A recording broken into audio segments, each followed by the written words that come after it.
সরকার রক্তের যোগান দিতে যখন ব্যর্থ হচ্ছে, ব্লাড ব্যাংকগুলো যখন রক্ত শূন্য হয়ে পড়ছে, থ্যালাসেমিয়া রোগে যারা আক্রান্ত, বাবা যায় সমস্ত মুমূর্ষ রোগী যাদের রক্তের প্রতিনিয়ত প্রয়োজন হয়, যখন তারা রক্ত পাচ্ছেন না, রক্তের জন্য হাহাকার দেখা দিচ্ছে, তাদের পরিবার যখন চিন্তিত হচ্ছে, কি রাজ্য সরকার কি কেন্দ্র সরকার এই রক্তের সংকট মোচন করতে এগিয়ে আসছে না।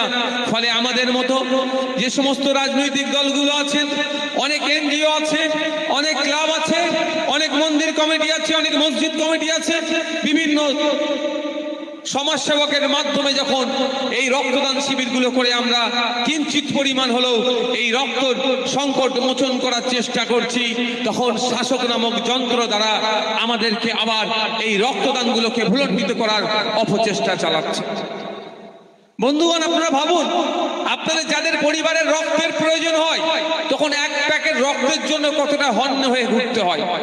আজকে যারা রক্তদান শিবিরকে বানচাল করার জন্য এক জায়গা থেকে প্রোগ্রাম করতে যাওয়া যাবে না, অন্য জায়গায় ঠেলে দিচ্ছে, অবশেষে এই বাঁশবাগানের মধ্যে পাঠিয়ে দিল, তাদেরও যদি কোনো সময় রক্তের প্রয়োজন হয়, তারা কি ব্লাড ব্যাংকে গিয়ে বলবে যে আইএসএফ এর রক্ত আমি নেব না, আমি তৃণমূল করি, আমাকে তৃণমূলের রক্ত দাও? একবারের জন্য বলবে না। তখন যে রক্তের প্রয়োজন সেই রক্তটা চাইবে। কিন্তু দুঃখের বিষয়, তাদেরকে এমন ভাবে কিছু বাবু দ্বারা, কিছু নেতা দ্বারা মোটিভেটেড হয়ে গিয়েছেন, এই সমাজসেবামূলক মানুষের যেখানে রক্তের প্রয়োজন হয়, এই ধরনের প্রোগ্রাম যখন আমরা করতে চাইছি, সেইটাকে বন্ধ করার যে অপচেষ্টা চালাচ্ছে, তাদের মাথায় কে ঢুকিয়ে দিল? এই ভয়ঙ্কর রোগটাকে ঢুকাচ্ছে, তাদেরকে খুঁজে বার করতে হবে।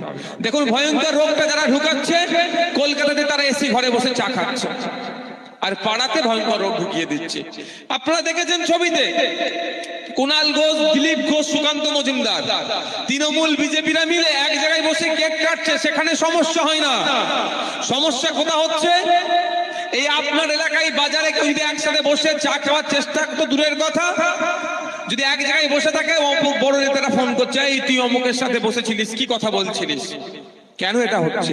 কলকাতার বাবুরা মমতা ব্যানার্জি, শুভেন্দু অধিকারী মহাশয়কে ডেকে চা খাওয়াচ্ছে, তাতে সমস্যা নয়। এখানে বুথে যদি আইএসএফ বা তৃণমূলের যদি কেউ এক জায়গায় বসে একটু কথা বলে, বড় নেতাদের ফোন চলে আসছে, হারা তুই কি আইএসএফ করছিস বা তুই কি তৃণমূলের সাথে যোগাযোগ রাখছিস? কেন কেন এটা হচ্ছে? কলকাতার বাবুরা এসি রুমে বসে থাকবেন, সুজন চক্রবর্তী, পার্থ চ্যাটার্জি, দিলীপ ঘোষ এক জায়গায় বসে থাকবে, কুণাল ঘোষ এক জায়গায় বসে থাকবে, কোনো সমস্যা নাই। সমস্যা যত বুথের স্তরে যদি মানুষ, মামার ছেলে, কাকার ছেলে, জ্যাঠার ছেলে, মাসির ছেলে, পিসির ছেলে যদি এক জায়গায় বসে আলাদা রাজনৈতিক পরিচয় থাকে, সেখানেই সমস্যা হয়ে যাচ্ছে। এই বিষটা আমাদের মধ্যে কারা ছড়িয়ে দিচ্ছে? ওই কলকাতার বাবুরা। তারা আমাদের মধ্যে লাঠালাঠি, মারামারি, হানাহানিতে লিপ্ত করিয়ে দিচ্ছে আমাদেরকে, আর তারা দিনের শেষে এক জায়গায় বসে চা খাচ্ছে। আজকে তাদের না নির্দেশ থাকলে এই জায়গায় প্রোগ্রামটা আজকে হতো না।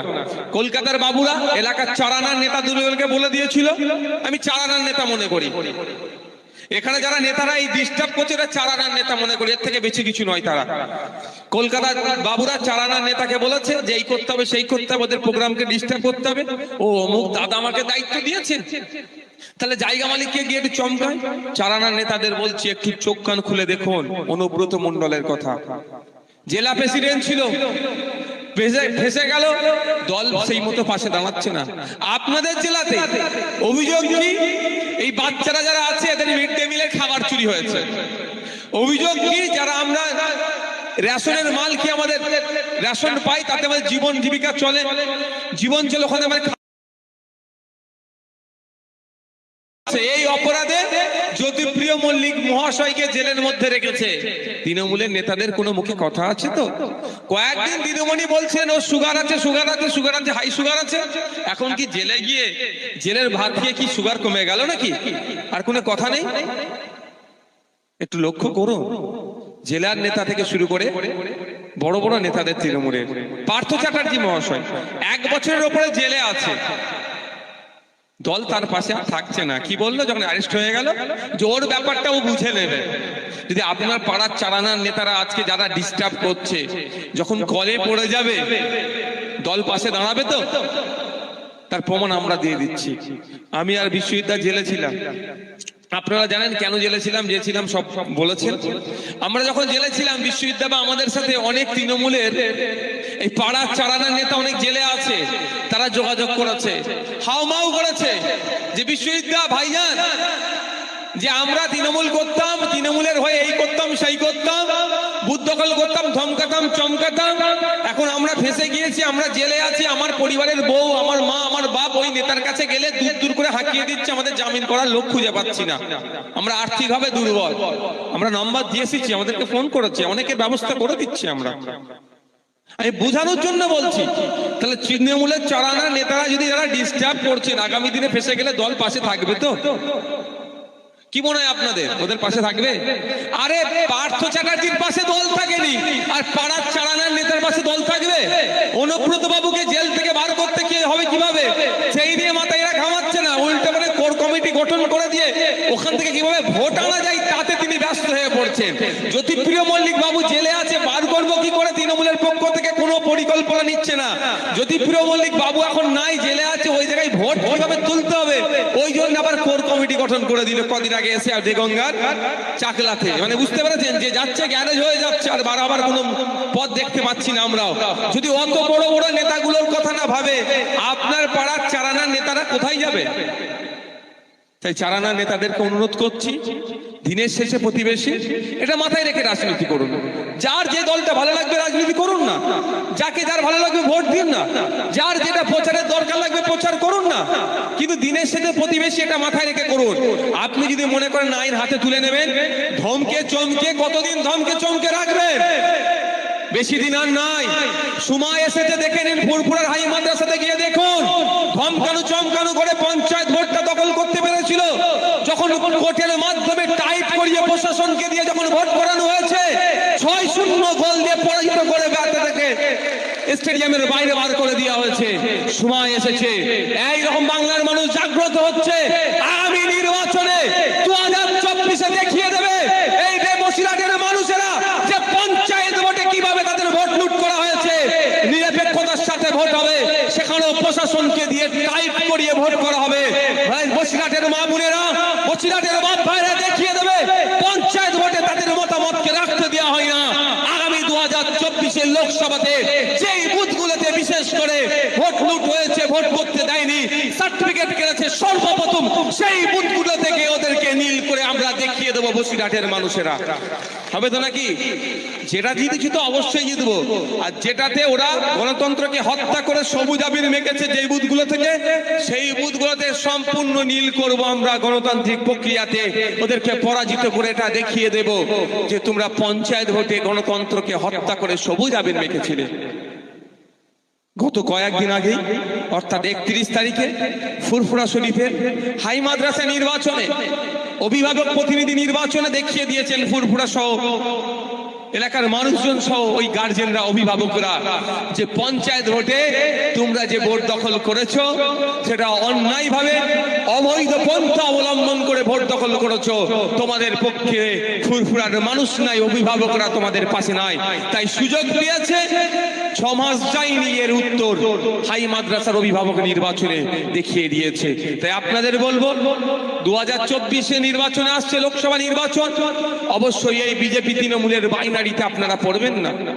সময় আসবে, দেখতে থাকুন। আমি দিয়ে বড় বড় ভাষণ দিয়ে হবে, সিএ করে তাড়িয়ে দেবো, কার বুক দেখে গুলি করো, হ্যান করো, ত্যান করো, বড় বড় কথা বলাবে, ভয় দেখিয়ে তৃণমূল এসে মলম দেবে। বিজেপি নেতাদেরকে দিয়ে বক্তব্য দিয়ে হবে, ওরাই দিয়ে হবে, আমি বলে রাখছি, তৃণমূলই দিয়ে হবে। তৃণমূল আর বিজেপি আলাদা নয়। বিশ্বজিৎ বললেন না, বাস্তব কথা বলছি। 1998 সালে তৃণমূলের ইতিহাস দেখুন, 1999-এ দেখুন, 2000-এ দেখুন, 2001, 2002, 2004 এবং দেখতে থাকুন INDIA জোটেও তৃণমূল কিভাবে ডিস্টার্ব করবে। যদিও ওই জোটের মধ্যে আমি নেই, বেশি কিছু বলবো না, শুধু একটা কথাই বলবো, হঠাৎ করে তিনি মল্লিকা অর্জুন খাড়গের নামটা বলে দিল কেন? আপনারা ভাবলেন অনেক নিরপেক্ষ নাম, যাতে করে এই INDIA জোটের মধ্যে গুতোগুতি শুরু হয়ে যায়।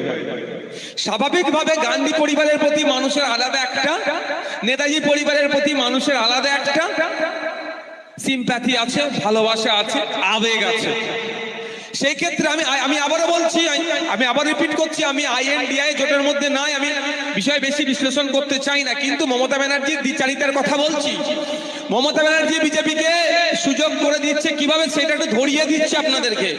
হঠাৎ করে তিনি কি বললেন যে রাহুল গান্ধী নয়, মল্লিকা অর্জুন খাড়গেকে প্রধানমন্ত্রীর মুখ করা হোক। এর ফলে কি হবে, যারা কংগ্রেস হয়তো মেনে নেবে, তৃণমূল হয়তো মেনে নিল, কিন্তু আইএনডিআইএ জোটে তো অনেক দল আছে, প্রায় 26-27টা দল আছে, সবাই কি আর মল্লিকা অর্জুন খাড়গেকে মানতে পারবে? কিন্তু তার জায়গায় হয়তো যদি রাহুল গান্ধী থাকতো, সেখানে অনেকেই মেনে নিত, যাতে করে আবার এই আইএনডিআই জোটের মধ্যে গৃহ বিবাদ হয়। সেই জন্য মমতা ব্যানার্জি ঠিক করে একটা পয়েন্ট দিয়ে চলে আসলেন। মমতা ব্যানার্জি কোনোদিন চাইবে না কেন্দ্রের বিজেপি সরকার দুর্বল হোক। মমতা ব্যানার্জি সব সময় চাইবে কেন্দ্রের বিজেপি সরকার শক্তিশালী থাকুক। যত শক্তিশালী থাকবে, এই বসিরহাটের মানুষের ভোটটা তত তাড়াতাড়ি লুট করা। কেন্দ্রে বিজেপি দুর্বল হলে এই বসিরহাটের মানুষকে সিএর ভয় দেখিয়ে আর ভোট নেওয়া যাবে না। কেন্দ্রের বিজেপি দুর্বল হলে এই বসিরহাটের মানুষের বুকে গুলি চালাবো বলবে মতো কেউ নেতা এসে বলতে পারবে না ভয়ে। ফলে এখানকার মানুষরা ভয় পাবে না, তৃণমূলের নাটককে আর পা দেবে না, তৃণমূলের বিপক্ষে ভোট দেবে, তৃণমূল এবং বিজেপি পরাজিত হবে। এই কারণে এরা চায় মনে প্রাণে কেন্দ্রের বিজেপি শক্তিশালী থাকুক। কেন্দ্রের বিজেপি দুর্বল হলেই ভাইপোর বাড়িতে এটি চলে যাবে, কেন্দ্রের বিজেপি দুর্বল হলেই কালীঘাটে সিবিআই চলে যেতে পারে। আর বিজেপি যতদিন শক্তিশালী থাকবে কেন্দ্রে, কালীঘাটের কাকুকেও টাচ করতে পারবে না। আমার যতটা রাজনৈতিক জ্ঞান হয়েছে, কালীঘাটের কাকুর বিখ্যাত কণ্ঠস্বরের সবাই অপেক্ষায় আছে। যেমন আপনারা অনেকে অপেক্ষায় থাকেন না, বড় ভাইজান আব্বাস সিদ্দিকীর কণ্ঠস্বর একটু শুনবেন জলসা। বাংলার মানুষ এখন অপেক্ষায় আছে কালীঘাটের সেই চর্চিত কাকুর কণ্ঠস্বরের জন্য। কি দেখলাম, বারবার কেন্দ্রীয় এজেন্সি চিঠি দিচ্ছে আর এসএসকেএম সেটাকে রিফিউজ করছে।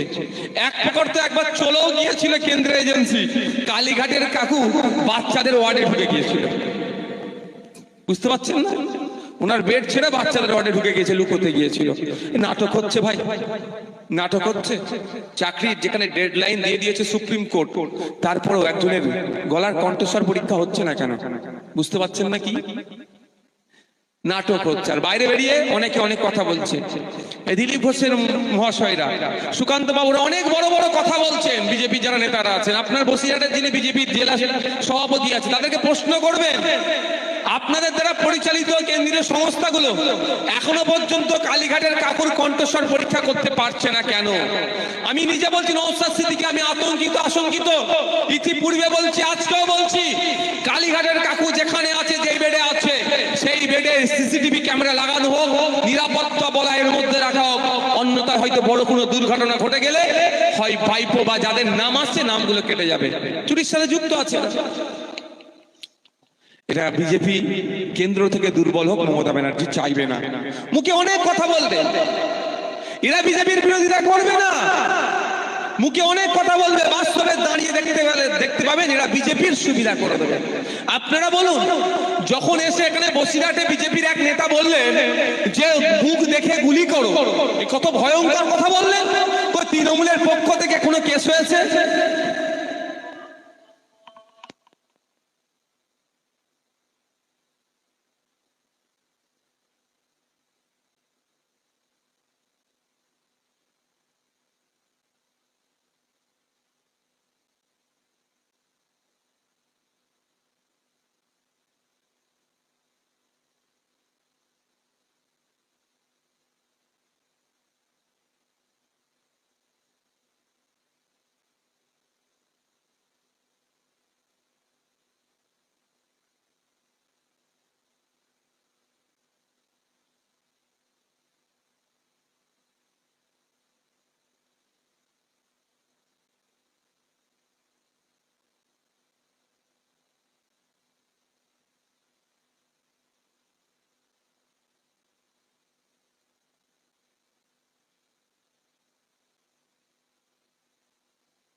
ভালো ভাই, সময় স্বল্প, ফিরে আসছি আমাদের এতে।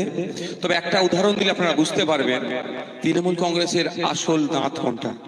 হাতির একটা দাঁত খাওয়ার জন্য থাকে, একটা আমরা দেখতে পাই। আপনারা সবাই না জানেন বা শুনেছেন, আমি আবার রিমাইন্ডার দিচ্ছি আপনাদেরকে। বিধানসভার মধ্যে এক বিধায়ক একটা প্রশ্ন করেছিলেন। আপনার বিধানসভার মধ্যে ডেবরার বিধায়ক সম্মানীয় হুমায়ুন কবির মহাশয় রাজ্যের মন্ত্রীর কাছে এক প্রশ্ন করেছিলেন যে মুসলিম মহিলাদের আর্থিকভাবে তারা দুর্বল, মুসলিম মা বোনেদের জন্য তিনি বলেছিলেন যে লক্ষ্মীর ভান্ডার দেওয়া হয়, সেটা 500 টাকার পরিবর্তে 1000 টাকা করা হোক, এই দাবিটুকু করেছিলেন। তারপরেই দেখলাম তৃণমূল কংগ্রেসের পক্ষ থেকে একাধিক আঘাত আসতে শুরু করলো, ভাষাগত আঘাত। এমন বললেন হুমায়ুন কবির মহাশয়ের বিরুদ্ধে, তিনিও তৃণমূলের বিধায়ক, আর তৃণমূলের এক নেতা বললেন যদি এখানে না পোষায় তাহলে আপনি দল চেঞ্জ করতে পারেন বা তৃণমূল থেকে বেরিয়ে যেতে পারেন। তারপরে কি দেখলাম, হঠাৎ করে ওই তৃণমূলের বিধায়কের নামে একটা এফআইআর হয়ে গেল। তার কয়েকদিন পরে দেখলাম বিধায়কের যে ন্যূনতম সিকিউরিটি থাকে, নিরাপত্তা বলয়ের মধ্যে থাকা দরকার, সেই সিকিউরিটি গুলোকেও রাজ্য সরকার তুলে নিলেন। তাহলে মায়েরা বলুন, যে মমতা ব্যানার্জি বা বাপেরা বলুন, এই সংখ্যালঘু করে যে মায়া কান্না কাঁদে, দিন রাত সংখ্যালঘুদের কথা ভাবেন, সেই সংখ্যালঘু পরিবারের মেয়েদের কথা বলেছিল যে 500 টাকার পরিবর্তে 1000 টাকা করা যায় না, এটা কি অপরাধ?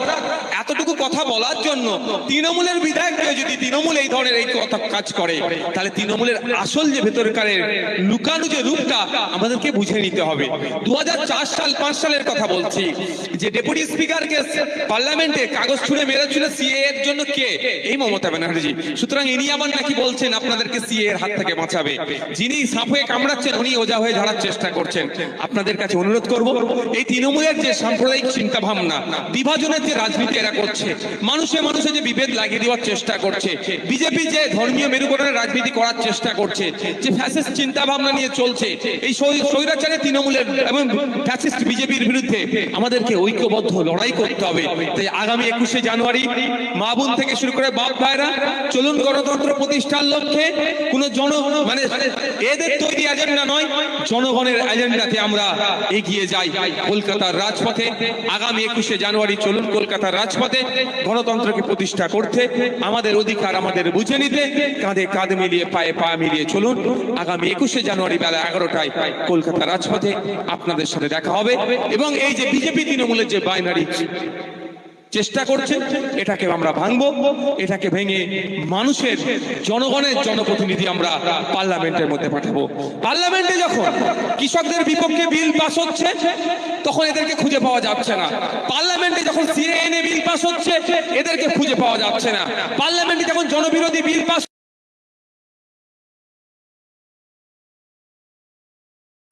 পার্লামেন্টে গিয়ে টিকটক করবেন এমন লোককে পাঠাবো না যে পাল্লার আর